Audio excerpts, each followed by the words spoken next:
Olá, sejam bem-vindos ao canal Pensamentos Ocultos. Eu sou o Thiago e hoje eu vou estar falando sobre o culto evangelho de Judas Iscariote.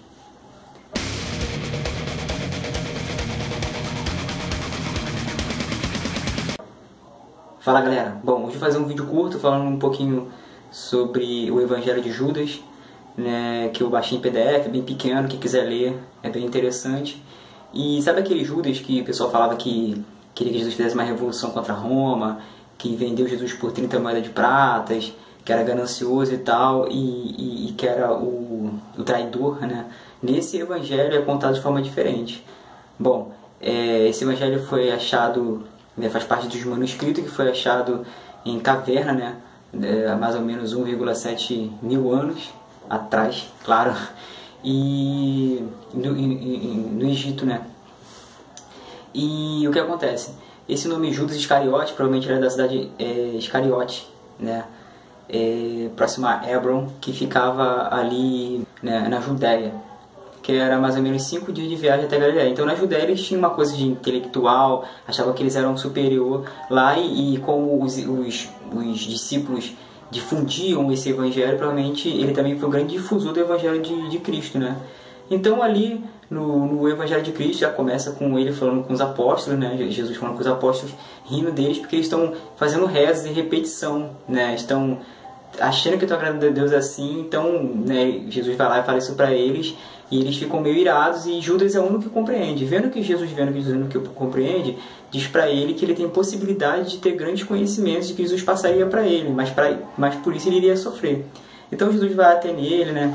E eles conversam lá, Jesus passa algumas coisas, né? Inclusive ele também tem um sonho, Judas tem um sonho, e Jesus fala para ele o significado do sonho, né? Que ele fala que tá vendo que tá sofrendo vários ataques dos discípulos e tal, e Jesus fala o significado do sonho para ele e passa algumas coisas para ele, né? E dentre essas coisas que ele fala que é um pensamento mais gnóstico, né? Que provavelmente foi escrito, o Evangelho de Judas, por ramificações gnósticas. Fala para ele que nós estamos nessa terra e o corpo é a prisão do espírito, então nós temos que acender a fagulha dentro da gente. A missão de Judas era, no caso, tirar essa roupagem do homem de Cristo, né? Cristo Yeshua Ben Pandira, que esse cara que Cristo, sabe, é uma porção divina. Cristo entrou em Yeshua Ben Pandira, em Jesus de Nazaré.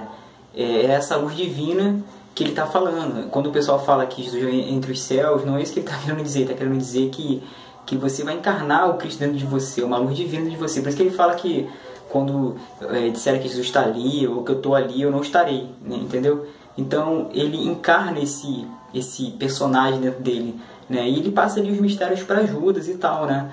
Sobre isso. Então a versão é que Jesus teria pedido para que Judas o entregasse, né? Tanto que ele fala lá algumas vezes que ele vai ser entregue, e inclusive por um dos discípulos, né? Pedro negou Jesus 3 vezes, e nem por isso ele levou essa coisa de odiado, né?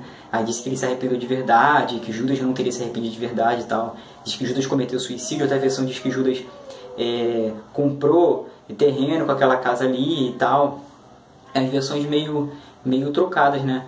Então, na verdade, Jesus teria visto o potencial dele, ele era um amigo íntimo de Jesus, né? Dizem que ele era a pessoa que recolhia os dízimos, né? Que faria Jesus ir para outras cidades e tal. Também não sei se isso é um fato real, mas ele era bem próximo de Jesus, e Jesus teria visto esse potencial dele, de ver que ele tinha essa capacidade de compreender o que ele falava, porque na época as pessoas não compreendiam muito bem o que ele falava, né? Porque Jesus tem muita simbologia. Esse é como eu falei, uma coisa mais gnóstica, porque na época lá do cristianismo primitivo era tudo muito, sabe, meio bagunçado, né? Porque imagina, Jesus passava a mensagem aqui, e Pedro, João, e cada um ia para os seus lugares passar as mensagens. Depois que Cristo morreu, então eles foram por aí, e depois foram difundidos pra caramba, né? E por isso era aquela bagunça toda, né? Mas acabou que o Irineu, né, o santo Irineu, acabou que deixou só os 4, porque falou que, né, Mateus, Marcos, Lucas e João, dizendo que os outros eram heresias e tal, né? Mas na verdade sabemos que é para dominar mesmo o ser humano, né? Nós precisamos ver as coisas de vários pontos de vista, né? E não só de um ponto de vista, né? É muito importante ter esses documentos para a gente ver as várias versões que têm a mesma história, né? da forma gnóstica, da forma cristã e tal. O que a gente não pode é tirar documentos e dizer que não serve, né? Sempre tem uma coisa ali que a gente vai analisar e ver, que existem coisas que não é bem como dizem, nós precisamos estudar mais profundo. E esse Evangelho de Judas, né, ele está aí, e quem quiser ler, está disponível em várias plataformas, em vários lugares você pode ver no YouTube, ou você fazer que nem eu, baixar em PDF, e você vai ler e vai ver ali que Jesus fala ali, é bem diferente do que diz, né? Como eu falei, é uma coisa mais gnóstica, que vem diferente, vê que você, essa fagulha interior sua, né, você tem que acender essa fagulha interior para que você se liberte desse mundo que é um mundo de sofrimento, né? Que aqui seria o caos, né? E muito mais, cara. Ali ele fala sobre um ser que é inominável, né? Que criou sequências de anjos, esses anjos que eram diversos lugares, né? E esses lugares que não eram deuses bons, então a gente teria que acender essa luz dentro da gente para que a gente pudesse superar isso, né? E ir para outras dimensões. Tanto que tem uma parte lá que os discípulos falam aonde que ele fala que estava em outro lugar, um lugar santo, né? Ele apareceu ali do nada. Na gnose tem muito isso, né? Mas são coisas que, sabe, fala aqui também que entrou numa nuvem e tal, são coisas abstratas, não é que aconteceu dessa forma, né? São coisas para que a gente interprete o texto, né, para a gente entender como aconteceu, só que eles utilizam dessa forma de descrever, não quer dizer que foi assim, que teve uma nuvem, ou que ele sumiu mesmo, ele podia estar meditando, entendeu? Tem várias formas de você compreender os textos. Judas vai ser o cara que vai sacrificar o homem que o veste, né? Então, né, ele fala que o Deus que rege o mundo não é um Deus bom, e que a verdadeira energia, a verdadeira coisa seria um Deus inominável, que não teria nome nem nada, né? Mais ou menos isso, porque o texto tem várias partes cortadas, mas é bem interessante como modifica, né, a história, né? Só que o santo Irineu, né, sabia que precisava, né? Como eu falei, teve um evangelho que foi escrito 65 anos depois da morte de Cristo, 80 anos, 90 anos e por aí vai. Então eles separaram ali o que para eles queriam mesmo, né, para poder fazer uma dominação da mente da pessoa, e Judas ficou como uma ameaça, né, praticamente, né? Ele é uma ameaça, ele é o traidor, sempre tem que ter essa coisa por causa do mito, né? Então Jesus teria pedido para ele para libertar, porque Jesus já teria feito já a missão dele, né? Jesus fez várias coisas, inclusive eu vou fazer um vídeo falando sobre Jesus mais gnóstico e tal, para que fique mais claro. Mas eu não quero fazer um vídeo muito grande, não, só quero que vocês compreendam que esse documento, que faz parte dessa coleção, né, foi achado há mais de 1,7 mil anos atrás, né, em cavernas egípcias e tal. Você vê que são documentos que realmente comprovam que naquela época existiam várias versões do cristianismo primitivo. O gnóstico não era assim como é hoje, né? Era tudo misturado, cada um tinha sua versão. Como eu falei, os apóstolos iam lá contar. Assim, Jesus falava uma mensagem, ele ia lá passar para a cidade da forma dele, cada um passava da sua forma. E os evangelhos gnósticos tinham, assim, cada um tinha uma visão do que estava acontecendo, né? E do cristianismo primitivo, dentre outras pensamentos e religiões, seja lá o que for, viam de forma diferente. Tinha uns que falavam que Jesus era só um discípulo de João, né? João Batista, no caso, né? Ele era só um discípulo, mas no caso Jesus então seria essa figura que encarnou Cristo, né? Cristo, e essa luz divina que nós temos que acender dentro da gente. O Cristo seria essa luz, e não um Cristo de adoração, de você ficar lá de joelho reclamando dos pecados. Essa luz ela acende dentro de você. Cristo seria essa luz.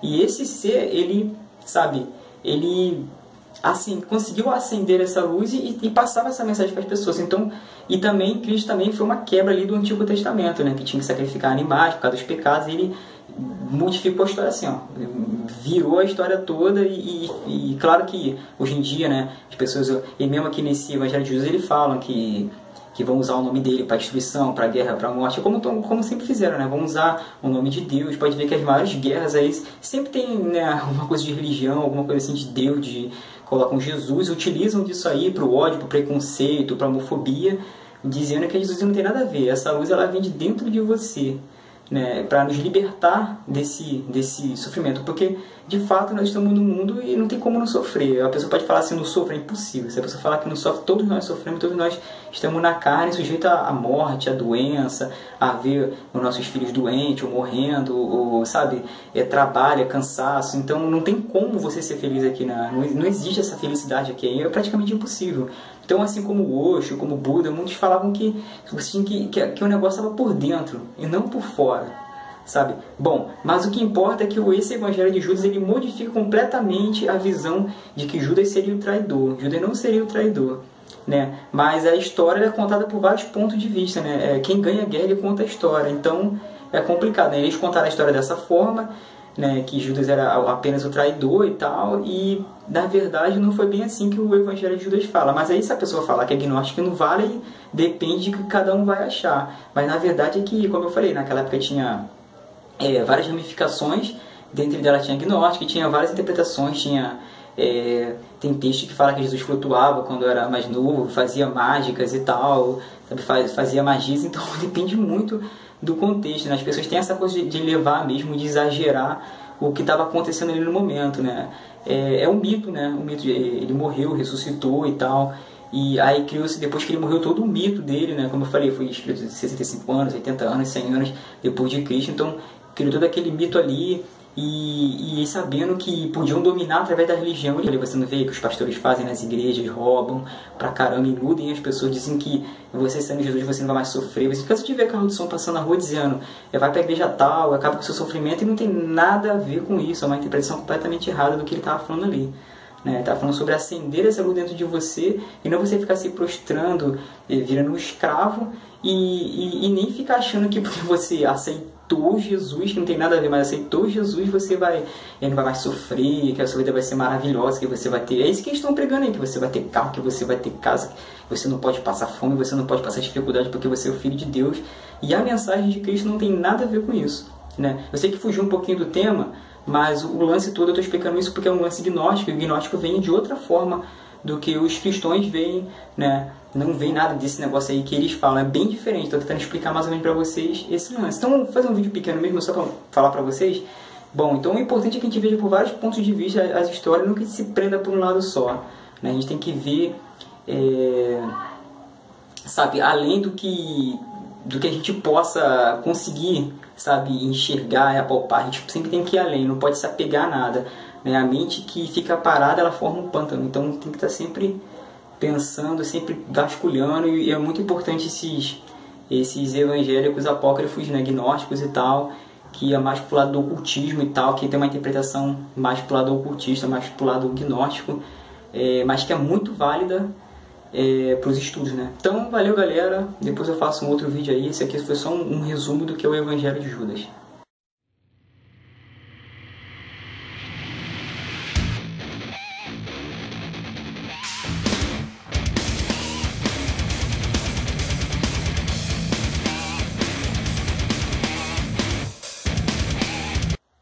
Certo dia, ele estava com seu discípulo na Judéia, e encontrou-os piedosamente reunidos em torno da mesa, quando se dirigiu a eles, que estavam reunidos, fazendo uma oração de ação de graças sobre o pão, e riu.